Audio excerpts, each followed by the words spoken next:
adalah perubahan sosial budaya dan globalisasi. Submateri adalah faktor-faktor pendorong perubahan sosial.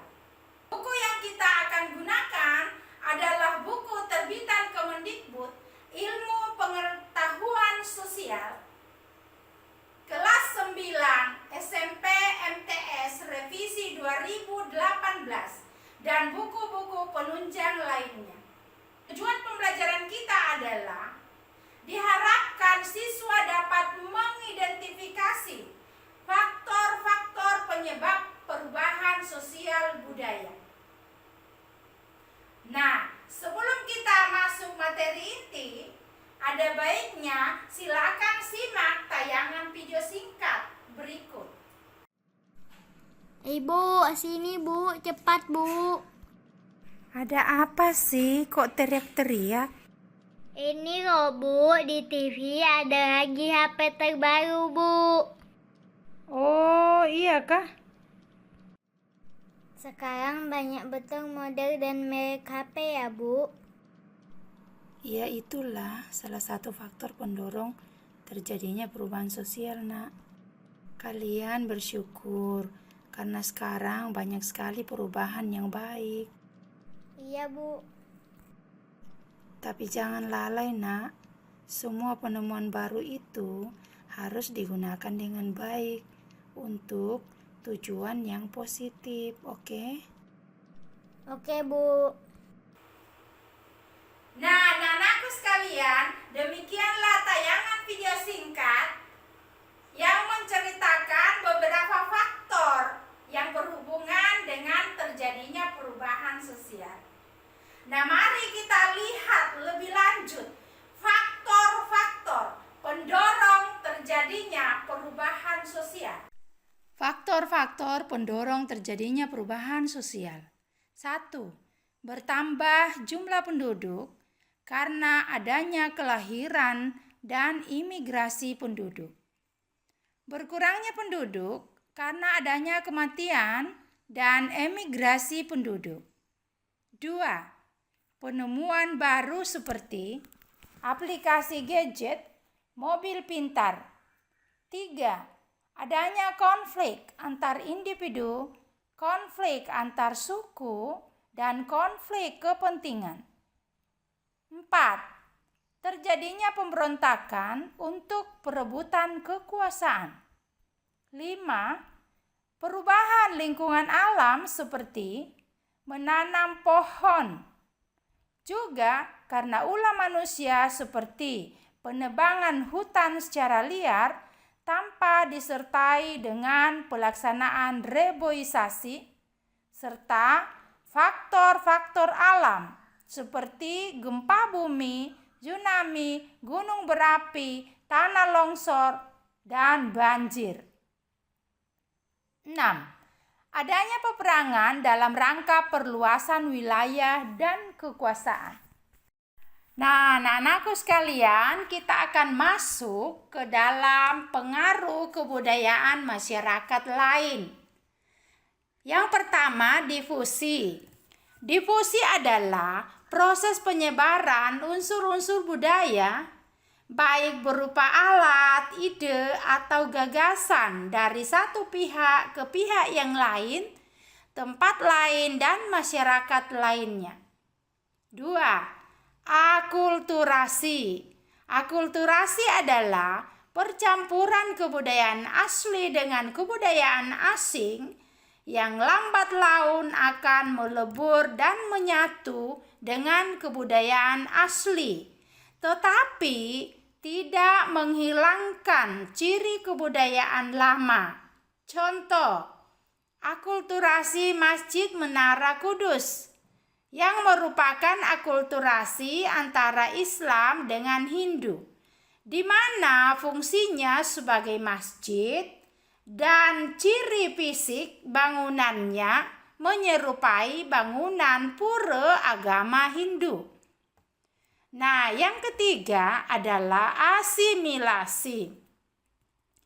Asimilasi adalah pertemuan dua kebudayaan yang lambat laun melebur menjadi kebudayaan baru, di mana unsur dari masing-masing kebudayaan asli akan hilang. Contoh, baju koko yang merupakan pakaian khas bangsa Cina sejak dahulu kini di Indonesia identik dengan pakaian muslim pria. Nah, yang keempat, penetrasi. Penetrasi adalah masuknya unsur agama atau pemaksaan budaya dari bangsa penjajah kepada bangsa yang dijajah. Contoh konkret, proses penetrasi kebudayaan adalah kebudayaan Belanda di Indonesia ketika zaman penjajahan Belanda. Masuknya kebudayaan secara dipaksakan, yakni pemaksaan semacam budaya barbar seperti yang telah berlaku umum di masyarakat Belanda pada masyarakat di Nusantara. Contohnya kebiasaan pesta yang disertai dengan bermabuk-mabukan. Nah, yang kelima, invasi. Invasi adalah masuknya unsur-unsur kebudayaan asing ke dalam kebudayaan setempat dengan peperangan atau penaklukan. Contoh, masuknya unsur-unsur kebudayaan asing ke dalam kebudayaan setempat dengan cara penaklukan bangsa asing terhadap bangsa lain. Masuknya Belanda ke Indonesia pada zaman penjajahan dahulu membawa serta unsur-unsur budaya yang sebahagian diterapkan pada masyarakat daerah jajahannya, seperti bahasa, agama, dan sistem hukum yang sebahagian masih digunakan dalam sistem hukum perundang-undangan di negara Indonesia. Nah, yang keenam adalah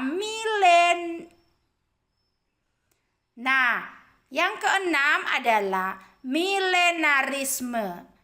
Milenarisme adalah gerakan rakyat yang tercipta atas kepercayaan masyarakat akan kebebasan orang dari seluruh kesengsaraan dan penderitaan melalui perantaraan seorang tokoh. Milenarisme dapat disebut juga mesianisme. Misalnya, kepercayaan masyarakat atas kedatangan Ratu Adil di Jawa. Nah, untuk hal ini silakan dibaca informasinya melalui link yang tertera di bawah ini. Demikianlah faktor-faktor pendorong penyebab perubahan sosial. Nah, untuk menguji ingatan kalian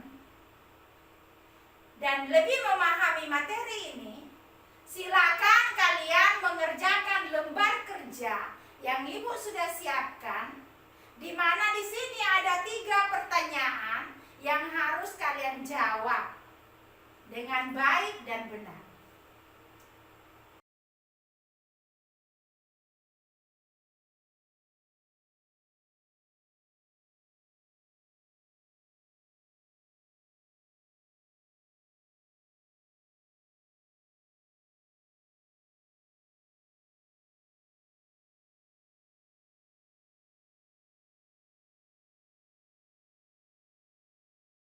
Nah, anak-anakku sekalian, demikian pembelajaran kita hari ini.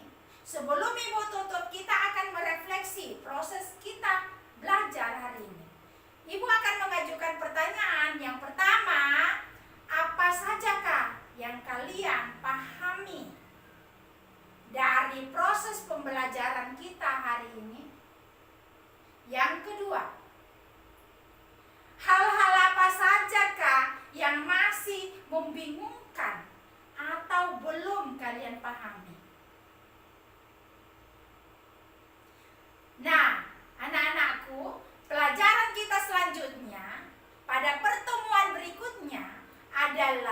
mengenai faktor-faktor penghambat terjadinya perubahan sosial budaya.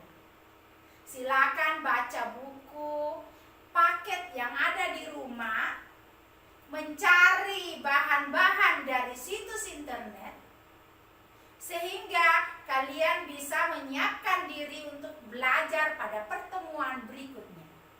Nah, anak-anakku sekalian, perubahan diri adalah awal mula dari kesuksesan. Maka dari itu, bertindaklah dan berjuanglah. Buatlah perubahan yang baik untuk diri kalian masing-masing, yang akan berpengaruh positif bagi lingkungan kalian dimanapun kalian berada. Demikian pembelajaran kita hari ini. Semoga dapat bermanfaat buat kita semua. Dan sampai jumpa pada pertemuan berikutnya. Terima kasih atas perhatian anak-anakku sekalian.